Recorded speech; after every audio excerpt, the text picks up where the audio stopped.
So President Ford launched an official Operation Babylift, which that's where I came in.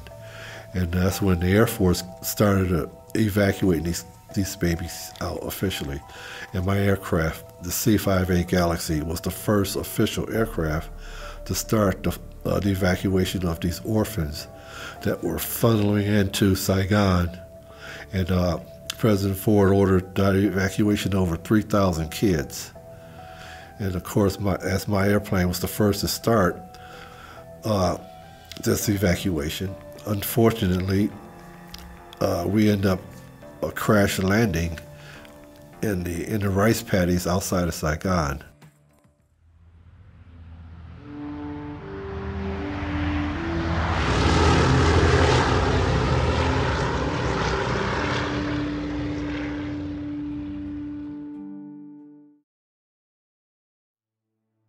On that day, April 4th, 1975, I was on alert, like I mentioned was one of my jobs. So it was early in the morning. I don't remember the exact time, but being on alert was from, say, 7 in the morning, 6 in the morning till 7, 6 o'clock the next morning.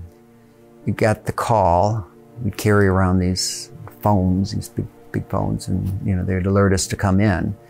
And of course, they never really, they didn't say what the reason was. So when I got over to the squadron, there were things going on, and I knew right away that this was a little bit different. We were told that Vietnam was falling, and that we were no longer going to take the C-9, that we were going to evacuate the orphans, and we were going to take a C-5.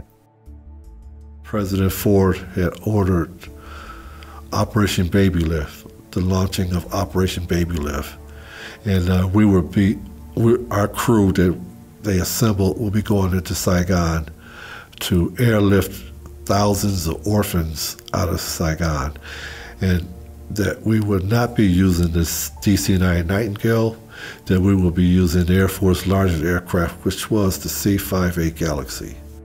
So once we got to Saigon, it was very hot, and they had our aircraft isolated at the far end of the tarmac. And when the doors opened, I could see busloads of babies lined up down the runway, the flight line there. And those kids had been in those buses waiting on us to arrive. And once we arrived, we offloaded our cargo, and then we started enplaning the kids.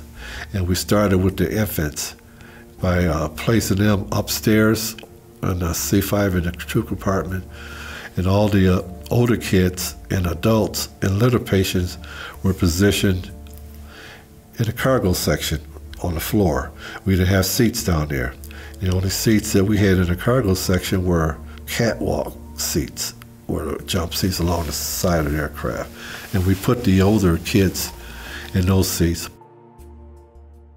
It was decided that I'd be up on top, and when orphans started coming in, we decided that we would stand or just go around taking care of them. And I remember putting 2 orphans per seat, to strap them in, because there were so many. A lot of them had snotty noses. They seemed to all had a cold or something. So I was going around trying to wipe their noses and calm them down and do whatever I could to make it okay.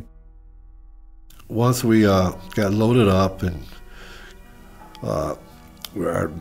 our itinerary was to go to Clark, refuel, and then on to Travis Air Force Base, California, where President Ford was going to meet us and welcome the first orphans to America. Normally when we fly over a combat zone, we usually cruise at an altitude between 35,000 and 50,000 feet. So we had taken off, we got up to about 25,000 feet, or close to it, and suddenly this loud explosion happened, or this loud noise, boom, happened And I looked back and I saw the rear cargo doors and ramp rip off the aircraft like it was really never attached. I thought the plane had been hit by the Vietnamese. And then we had the rapid decompression, and then all the oxygen masks came down. I remember going around, and obviously there weren't enough for all the orphans, but I was going around putting them on, you know, the different ones, you know.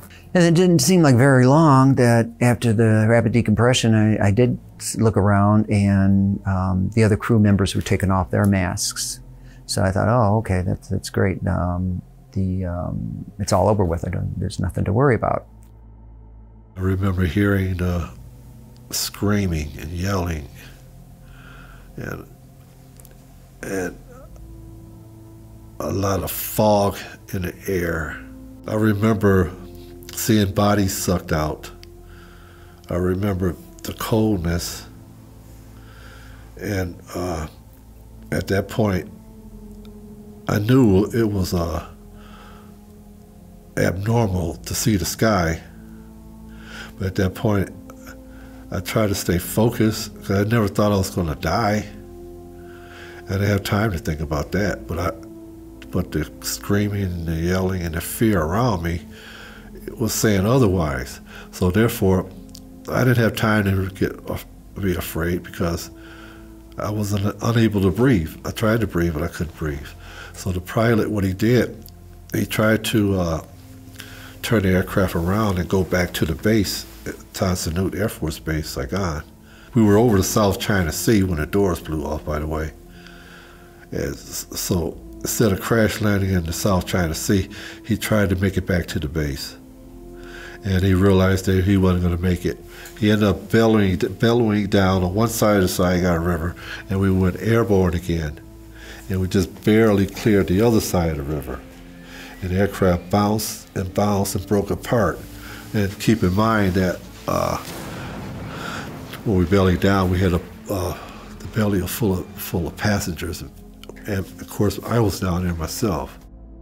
So when we bellied down, the whole bottom just demolished. It was flattened, and debris was scattered for miles.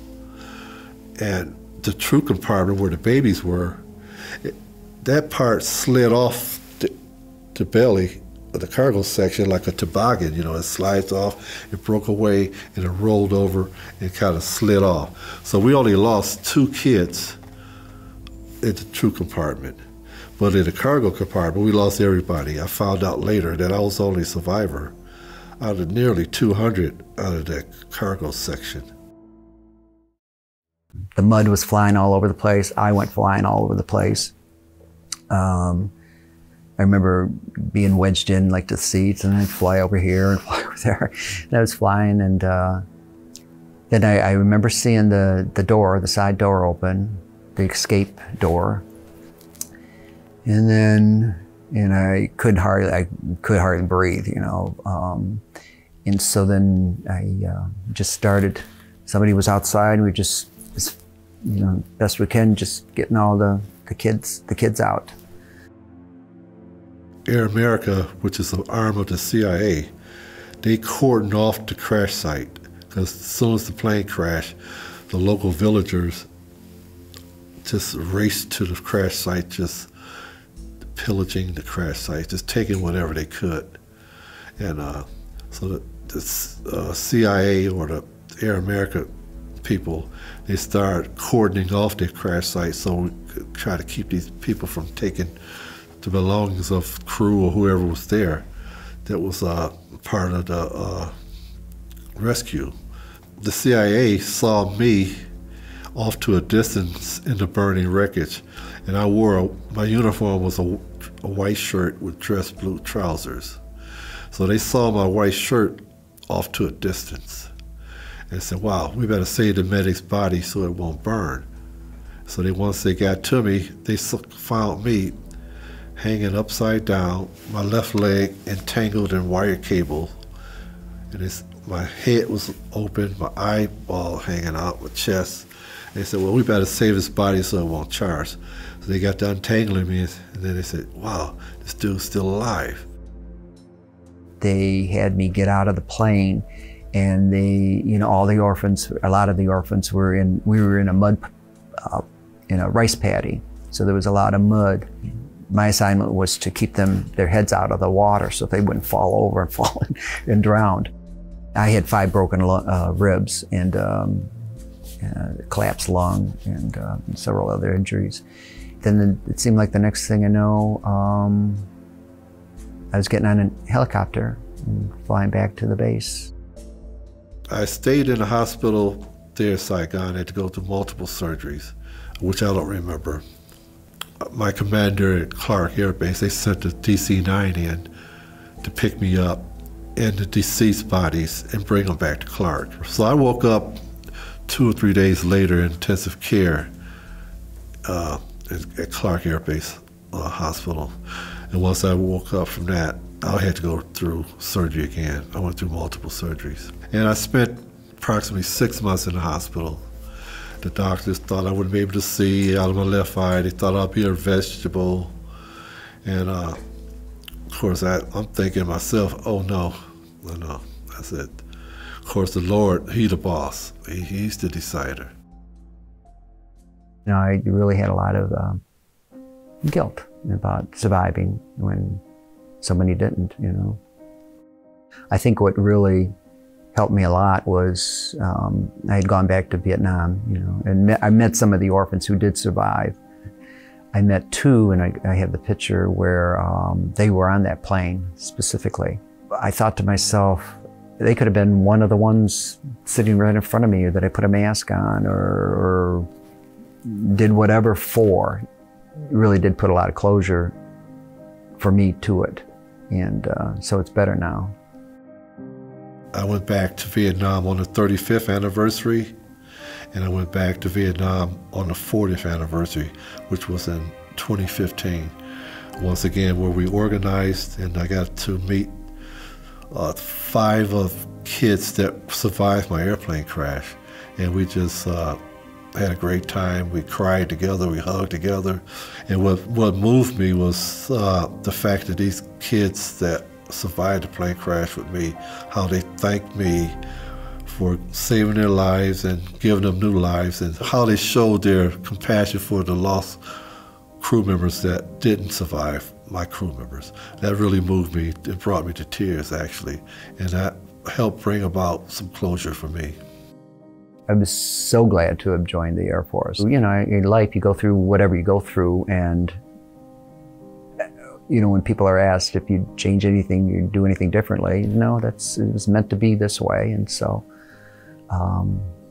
no, I was very happy, It was important for me to tell my story, as I think it should be for other veterans, to release the pain and that you've been holding in for so long. It took me 9 years before I was able to talk about it. And once I spoke about it, I felt the relief, I felt the stress relief instantly. I felt like America realized that we did something good in Vietnam. We served our country. If the ones who were enlisted and the ones who were drafted, we served our country. And the respect was finally given. Once they hear your story, they give you respect and realize that, wow, you went through all that. I didn't know it. And for me to share my story with others, I think it gives them an avenue for them to feel better about what they've contributed to our country and sacrifices they made for our country. And after years of pain and suffering, you just feel better once you talk about it.